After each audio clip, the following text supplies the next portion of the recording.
Howdy guys, welcome back to the channel. This is Mabber here with episode 5 of Nisemonogatari. So, from last episode, we finally started to head towards the actual main plot of this arc, which after all it is dealing with Karen, right? And so we do see that Karen is currently being afflicted by some curse or magic or some kind of supernatural occurrence, and the culprit behind it is actually this Kikai character. Kikai? Kikai? I mean, I'm sure we'll know. You guys know who I mean. Beyond that, we've also had Shinobu reconcile with Araragi, so maybe they can work as a team now and be even more badass than before, right? So, I don't really have anything else to go by right now, so let's just jump right in and see what's gonna happen. Alright, let's begin in 3, 2, 1, play.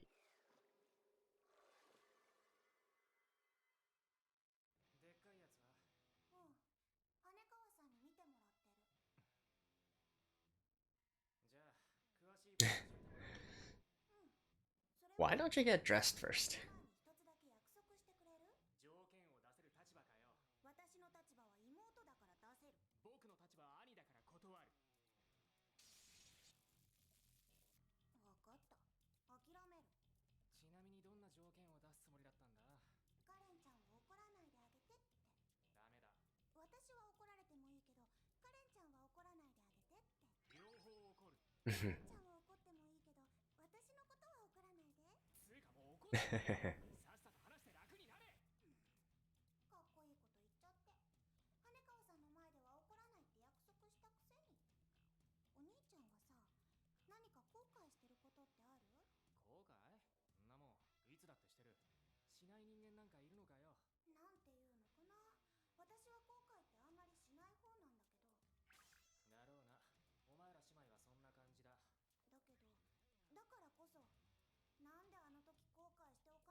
I regret that I didn't regret something that I should have. Does it have to do with Karen's situation?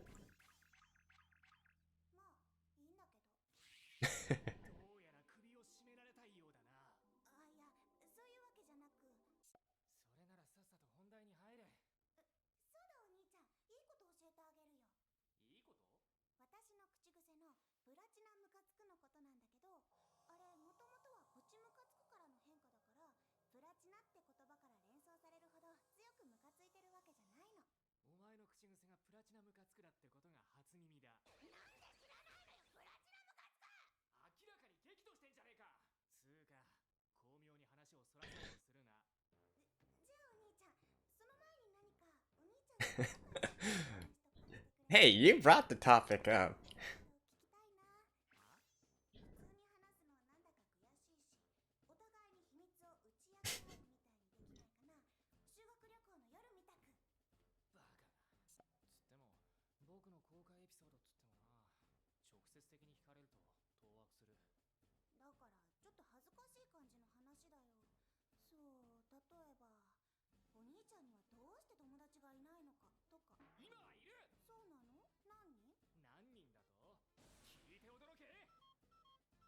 Four, five.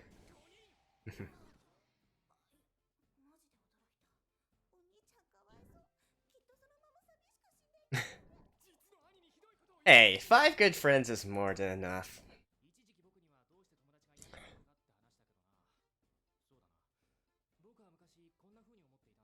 Having friends make you weaker.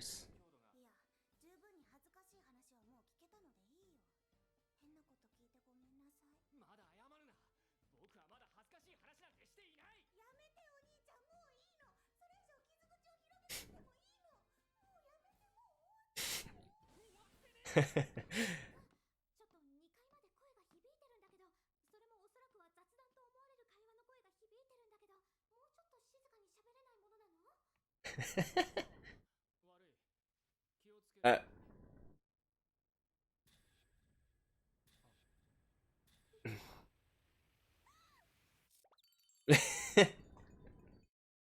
Wow. I guess it's fair in a sort of way. Since he saw Hanakawa naked before. Well, not completely, but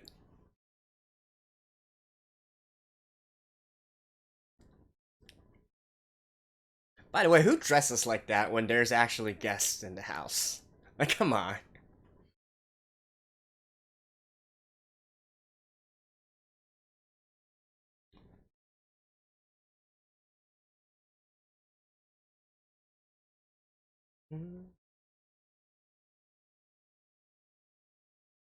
Hmm? Is it? Okay, never mind. I thought something actually changed.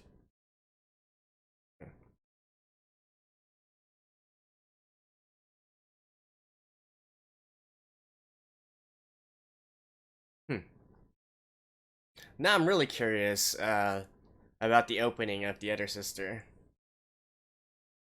I mean, they are the Fire Sisters, and they're called that because their name has the kanji for fire in them. So I can get this opening. But Karen herself, you think of her and you think fire. But the other one, not as sure. Tsukiji.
Hmm?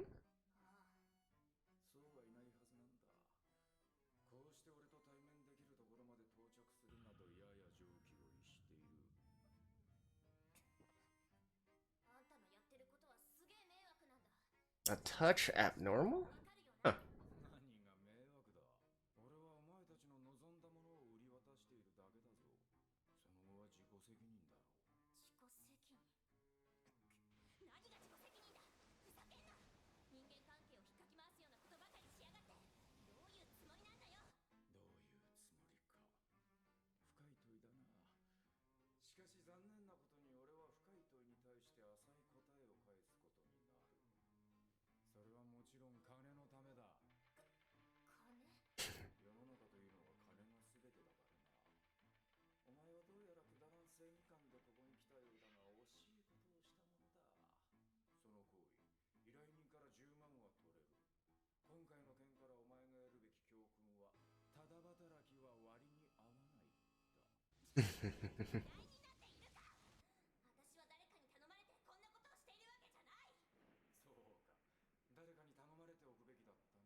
That's...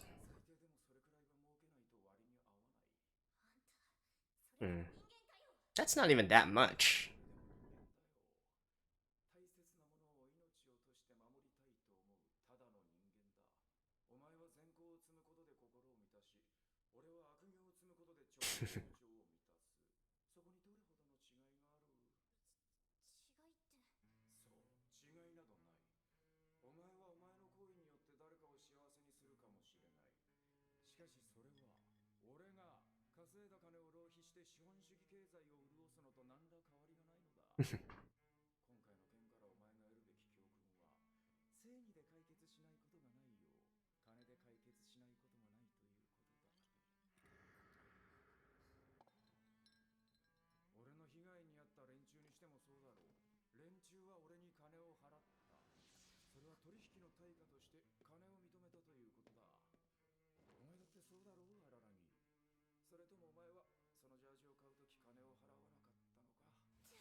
Well,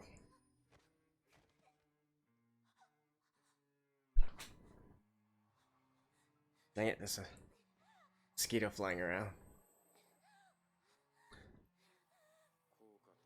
Thankfully, it's not Karen Mosquito.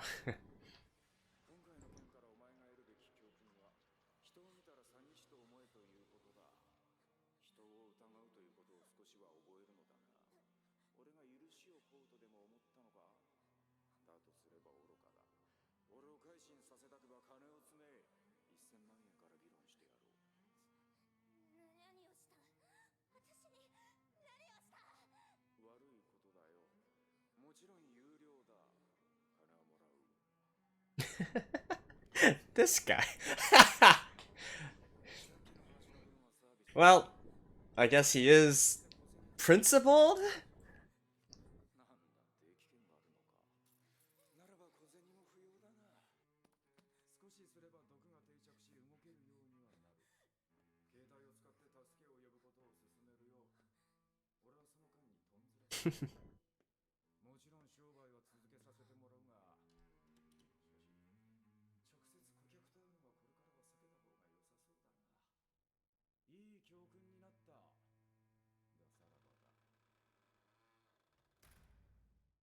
She's damn lucky to still be alive.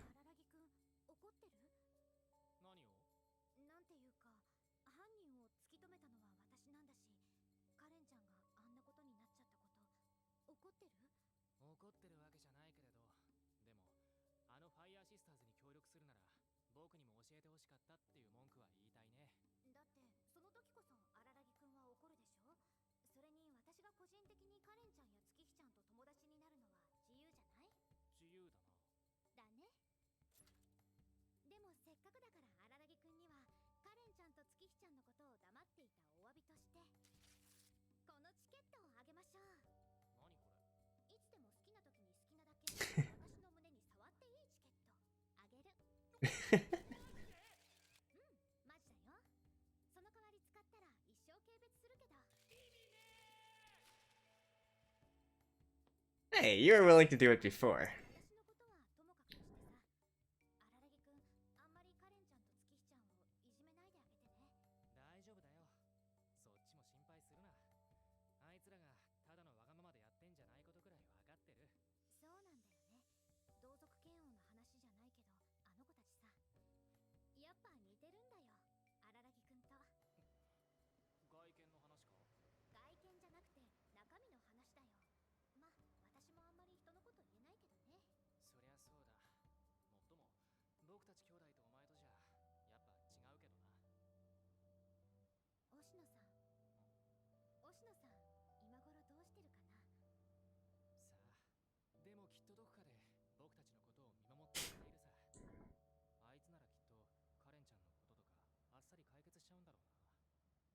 囲火鉢ってのも忍に聞く限りは随分レベルの低い怪異みたいだし。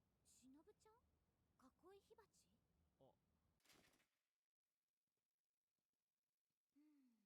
あ、囲い火鉢ね。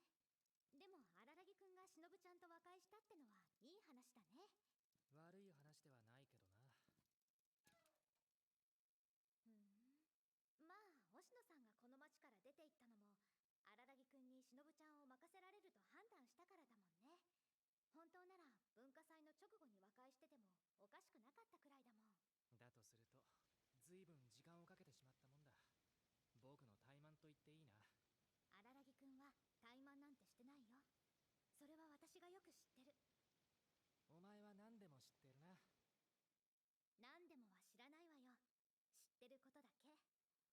喧嘩っていうのは和解してからが大変なんだから、その辺の心得違いをしないでね。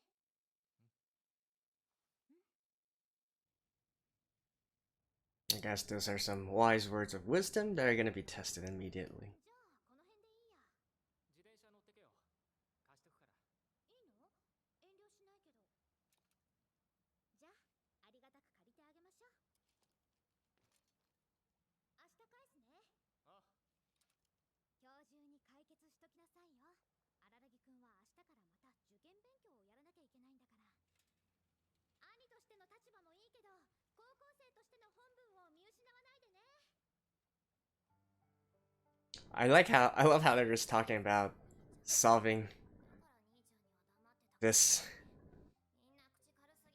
supernatural thing just like it's nothing. 病人は黙って言うこと聞いてろ。なんか食べたいか？桃缶とか。食欲皆無。そうかよ。髪ほどくぞ。風呂入りて汗がキモい。髪。ご自由に。風呂は無理だけど体を拭くくらいならしてやるぞ。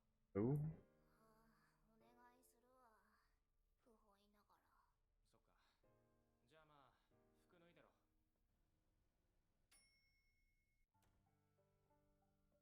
おい、脱いでろって言ったろ。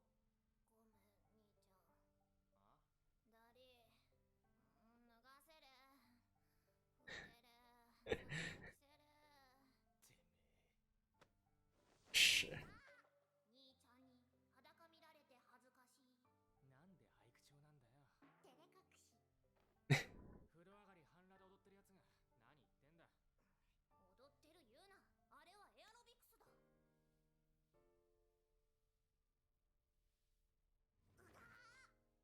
背中を拭く。裏返れ。Why biting? めんどい。裏返せ。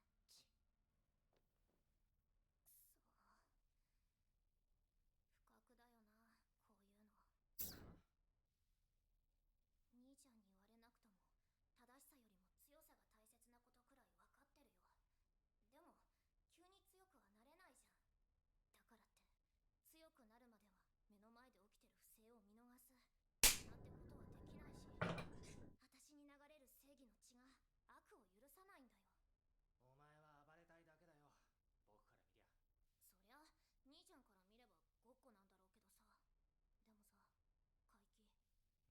でもさ、怪奇伝習、そいつがどうして中学生の間であんな変なオカルトみたいなおまじない呪いを流行らせたか、兄ちゃんももう月日ちゃんから聞いたんだろ。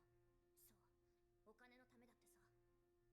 悪意を煽って不安を煽ってそこにつけ込んで、実際には何もしないままにお金をむしり取るんだ。恥ずかしくないのって責めたら The same could be said for a lot of people in society. ことなく言ったぞ。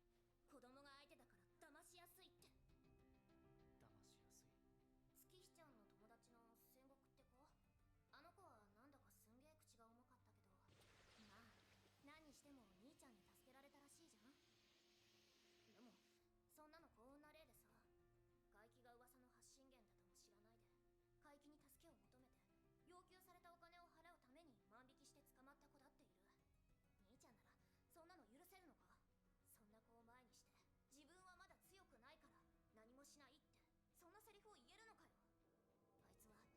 No, he wouldn't. こんな漫画みたいなセリフ本当に言うやつがいるとは思わなかった。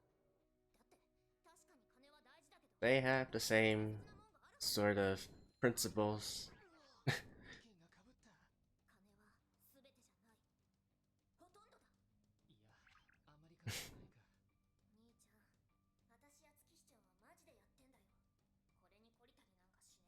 はマジでやってんだよ。これに懲りたりなんかし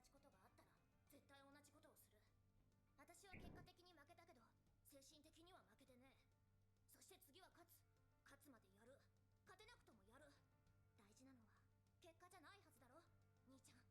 試合に負けても勝負に勝つってやつか。武道に身を置くやつの言うこととは思えないな。試合に負けて勝負にも負けて、それでも自分に負けなきゃ負けじゃねえ。それが私の武道なんだよ。だけど、お前がそういう姿勢でいる限り迷惑するのは周りなんだぜ。そんなことだから、お前はいつまでたっても大人になれねえんだよ。私はもう大人だ。見ろこのおっぱい。羽川の半分もない。それがどうした？翼さんってそんななの？あれが本物だよ。分かってんだろうけどな。僕としては正直、お前らに羽川と付き合ってほしいとは思わないんだけどな。いい機会だ。これからはあいつからいろいろと学べ。動くな、吹きづらい。もういいよ、だいぶすっきりした。ここまで来て遠慮すんなよ。兄ちゃんに病気うつしちまってもつまんねえ。移す。ちょっと待ってろ。忍。なんじゃい、わしはそろそろ眠る時間なんじゃがの。ああ、じゃあおねむの前に一つだけ。あいつの病気を僕に移す方法ってないのか？病気っつっても根本的には怪異の毒だ。それにそもそも意図的に移されたものだ。だったらその毒をさらに僕に移し替えることもできるんじゃないのか？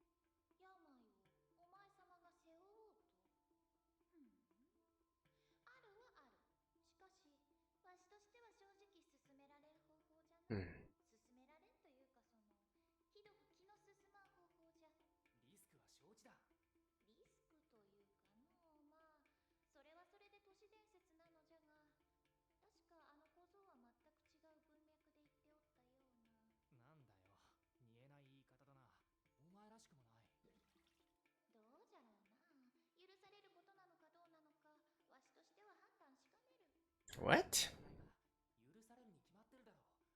あいつの苦しみを癒す方法があるんなら、それが何であれ実行するべきだ。至極その通りじゃな。ならば好きにするがよい。 Hmm.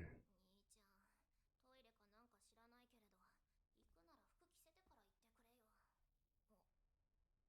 カレンちゃん、今からお前と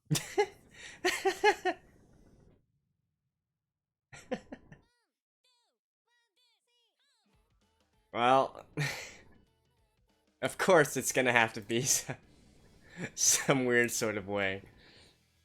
Huh. Okay, it looks like we have a little different ending animation right now.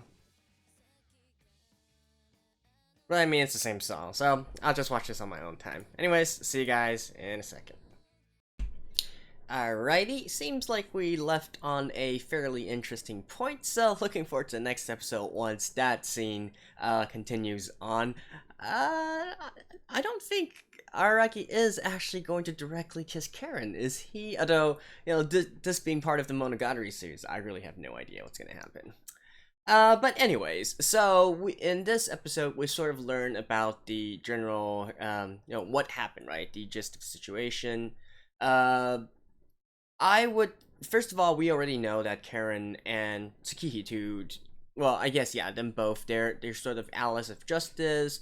They want to right wrongs, and I guess in this regard, they are very similar to Aragi. And by the way, when I'm talking about Aragi here, when I call anyone Aragi, I'm talking about Kiyomi. Because they have the same surname, right? It's sort of similar, I guess, but I was under the impression by what you guys told me, Araki has a sort of different motivation for doing what he does and the way that his brain is wired to always help these people right? I'm not quite sure if Karen and Tsukihi are approaching this from the same angle, but regardless of how it came to be, I guess the end result is the same, and so they do kind of connect on this level. And of course, it's entirely admirable that she wants to help others, even if she isn't exactly in the best of position to do so, right? Now, with that being said, I would have to completely agree with Araki here, and especially towards Hanekawa. She should have told Araki about the entire situation way earlier, right? I mean, it's an entirely irresponsible decision to allow the Fire Sisters to continue to pursue Kaiki. Especially considering that Hanekawa is not a complete bystander at this, right? She knows that there are supernatural things going on in this world. She's seen firsthand how the extent of the supernatural powers and what it could mean. All the bloodshed, the violence. I mean, let's come on. Karen honestly could have died there if Kaiki was maybe a little bit more ruthless, right? You're asking a normal schoolgirl to go up against someone who has unknown powers, but at the very least we know he has some sort of supernatural powers, but not quite sure how strong it is. This could have ended rather badly, right? So I do think that it just kind of it's just kind of confusing to me because Hanekawa is someone who generally thinks these things through. I can't understand why she would think it was a good idea to allow them to continue to pursue this and not actually give a heads up warning to Aragi or something like that. They really could have died there. So, I mean, it's the way that the story is going to go. I guess that's just it. But I still have to say they are very lucky there. And I guess Karen and Tsukihi, they might have some affinity with the supernatural as well. I think that's what Kaiki was trying to get at during the scene when they were talking. He said that you need to be a little bit abnormal to be able to find him. I do wonder if that abnormal also means a sort of affinity towards the supernatural, right? And so yeah, that's all I have to comment on that situation. Really, really not good decision making on their part. As for Kaiki, he's a pretty interesting character, right? Now, I will say this about him. I'm sure that he's sort of your archetypical bad guy, and in this one, he's really not making any qualms or any excuses to his behavior. He's just like, yeah, I want the money, right? I don't give a crap about what you guys think, and so on and so forth. At the very least, though, I do admire one thing in him, and that is he is very principled. And what I mean by this is, okay, so his entire stick is that I want money, right? I want to charge people for this money, and I absolutely loved at the very end there when he placed a curse upon Karen, and Sale said, "Hey, I did something, and I talked to you, so you gotta pay for it." And then he's not interested in taking her life or anything, or anything else. All the bad things that could have happened to her, but here's like. I want the money for 1,000 yen. All right, that's good enough for me. And hey, if you need it, I'll even leave you some train fare home because I'm generous like that, right? So again, of course, I know that he's meant to be an asshole and someone like that, but you gotta admire a guy who has principles, right? To me, people with principles are always admirable, more so than those that have no feeling or no position whatsoever. And it's these kind of people that are the most dangerous, actually. Although, in this case, I do have to wonder whether his entire thing about needing money and valuing money above all else is really all that believable, right? Because if it was, he's really going about this in a very inefficient manner, right? Like, honestly, 3 million yen, that's like nothing. When you consider that he's been at this for a few months already, and he's going to need a few more months in order for this to actually work. And not to mention, I think if you can demonstrate that you can reliably place a curse on someone else, the demand and prices for your services would skyrocket. So I don't really think it's just sort of his his thing, if you will, his cover story, his sort of quirk. But I don't really think he needs that money for any particular purpose, or he really truly needs that money. I view it sort of similar to an Oshino's situation. In fact, I do kind of wonder if they might be sort of similar in a way, just on different ends of the spectrum, right? So maybe it's not that they themselves particularly need the money, it's just a sort of medium or a sort of symbolic transaction between them. So that's why the pricing and whatnot isn't, and the efficiency of the operation is not really something of concern. It's more that he needs this. It's sort of the ritual of the process, if you will. So I do wonder. Kaiki definitely should have some other kind of backstory beyond just what we see right here. And so yeah, I guess that's something we'll see in the later episodes. So yeah, I think that's about it for this one. Not really too much else to talk about. I guess we just learned about the entire situation, and that was that. The Karen shenanigans and whatnot. No, it's whatever.